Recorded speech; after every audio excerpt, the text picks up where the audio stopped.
ओम नमो नारायण। जय माँ सिद्धिदात्री, जय माँ पीताम्बरा। महामंडलेश्वर स्वामी ब्रह्मांडपुरी और सिद्धिदात्री माँ पीताम्बरा शक्तिपीठ का पीठाधीश्वर हूँ मैं। आप लोगों को मैं आज बताना चाहता हूँ कि साधना क्या है और नवरात्रि की साधना कैसे करें, इससे क्या क्या फल होता है। वीडियो में लास्ट तक बने रहें, चैनल को सब्सक्राइब करें जिससे आपको पूरी बात समझ में आए। मित्रों, साधना का मतलब होता है कि स्वयं को साध लेना, और साधना का साधन ये शरीर होता है। साधना में सबसे पहले मानसिक शुद्धि, शारीरिक शुद्धि आवश्यक है। जैसे आप साधना में जब कलश स्थापित करते हैं, उससे पहले आप पवित्रीकरण करते हैं। तो पवित्रीकरण का मतलब क्या है? अपनी आत्मा में पूर्ण रूप से देवत्व धारण करना। अगर आपकी आत्मा में देवत्व नहीं है तो आपका वो पवित्रीकरण व्यर्थ होता है। नवरात्रि में कलश स्थापना करते हैं तो कलश स्थापना का मतलब सिर्फ कलश एक पिंड ग्लोब नहीं है। कलश स्थापित करते हैं तो उसमें सभी देवताओं का आवाहन करते हैं सूक्ष्म रूप से। कलशस्य मुखे विष्णु, कंठे रुद्रा समाश्रिता, मूले तव स्थितौ ब्रह्मा, मध्ये मातृगणा अस्मृता, कुक्षौ तुषागराः सर्वे सप्तदीपो वसुंधरा, ऋग्वेदो यजुर्वेदो सामवेदो हस्तवर्णाम, अंगे सहिताम सर्वे कलशंतो समाश्रिता। यानी सूक्ष्म रूप से सभी देवताओं को कलश में स्थापित करते हैं, न्यास करते हैं। वांग में आयस्तु, नरसों में प्राणेस्तु, अक्षरों में चस्तुरस्तु, इस तरीके से न्यास किया जाता है। पवित्रीकरण करते हैं, न्यास करते हैं, नवग्रह इत्यादि का आवाहन करते हैं। तो मेरे मित्रों, साधना के मूल दो ही कारण हैं। साधना कोई भी व्यक्ति इसलिए करता है कि मेरी मनोकामना पूरी हो, और भगवती उसकी कामना को पूरी करती है। साधना का फल तब मिलता है जब आप स्थिर भाव से उसमें विश्वास रखते हो। विश्वास भी बड़ा अटपटा शब्द है।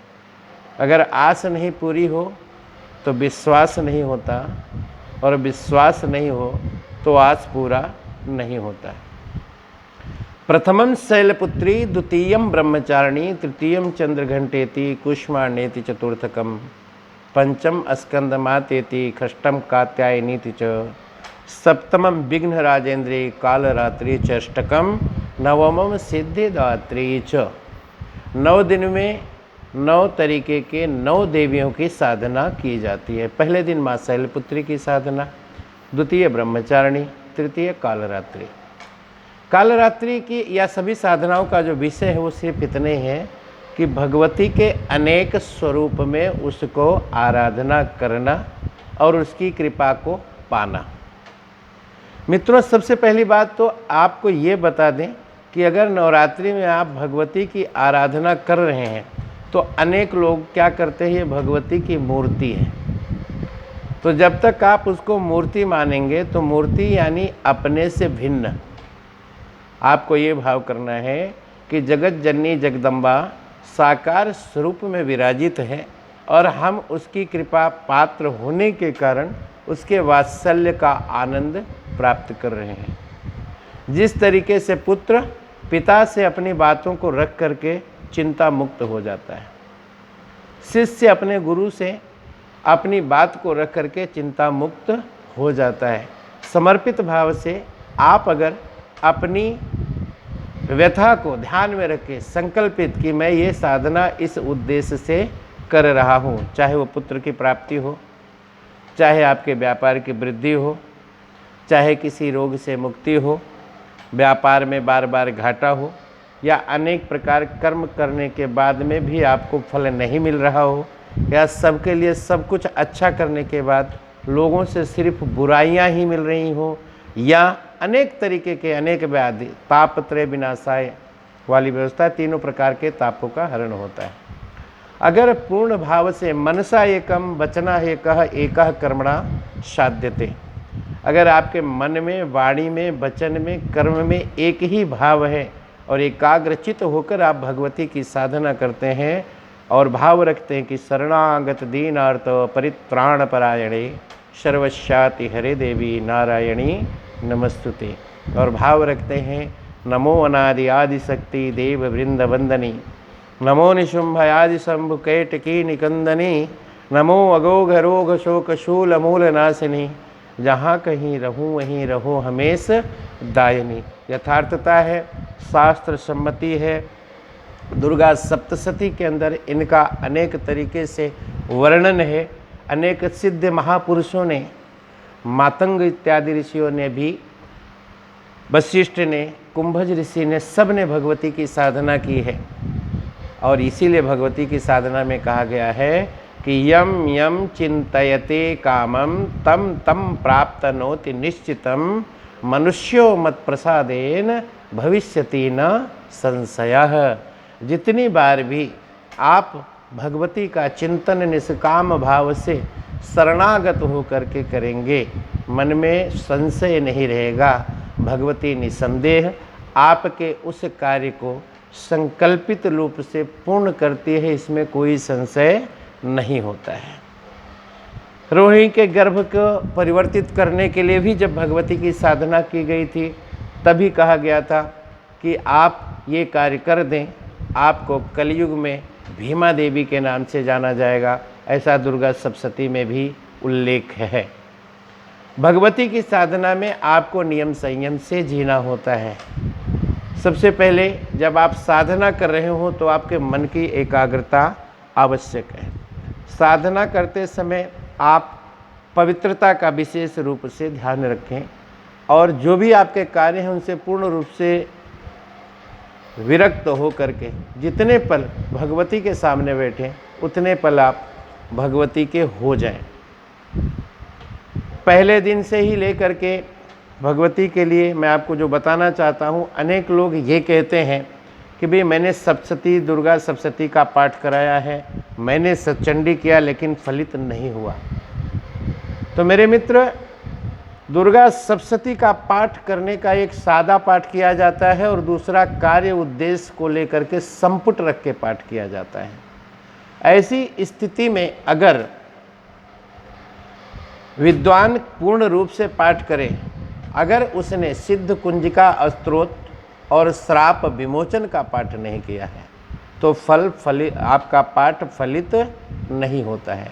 श्राप विमोचन इसलिए किया जाता है कि अज्ञानतावश हमारे द्वारा पाठ करने समय अगर कोई त्रुटि है तो हम उसे श्राप विमोचन कहते हैं कि श्राप मुक्त होने का वशिष्ठो कुंभ गौतम आर्य श्राप विमुक्ता भव, ये बार बार कहता है। देवी के अनेक रूपों का वर्णन किया जाता है। अस्तु, अगर आपको पूर्ण रूप से सफलता चाहिएगा तो आपको करना पड़ेगा श्राप विमोचन और सिद्धि कुंजिका स्तोत्र का भी पाठ करना पड़ेगा। अगर वो नहीं आप करोगे तो आपको दुर्गा पाठ का लाभ नहीं मिलता है। प्रथम दिवस में आप दो तरीके से व्रत कर सकते हैं। कुछ लोग निराहार व्रत करते हैं, कुछ लोग खाली जल पी करके व्रत करते हैं और लौंग का पानी पीते हैं। अष्टमी के दिवस में नमक खाना निषेध है।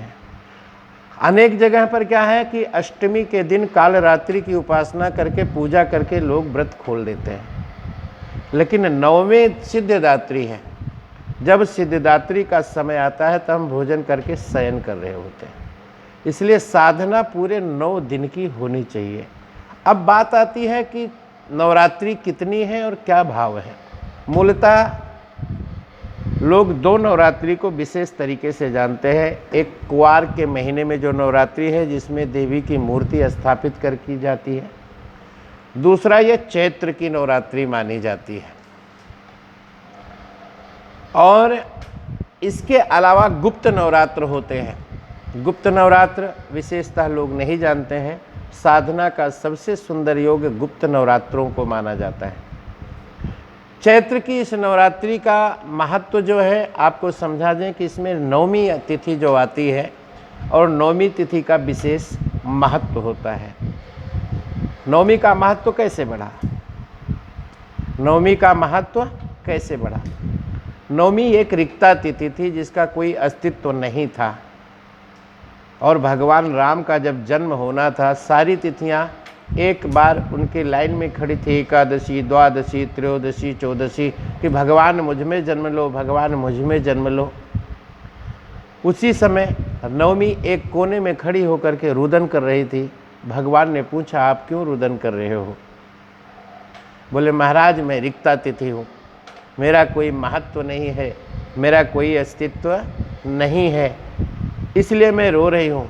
उन्होंने कहा, पगली मेरा तो काम ही है खाली पात्र को भर देना और रिक्त को ही पूर्ण करना मेरा काम है।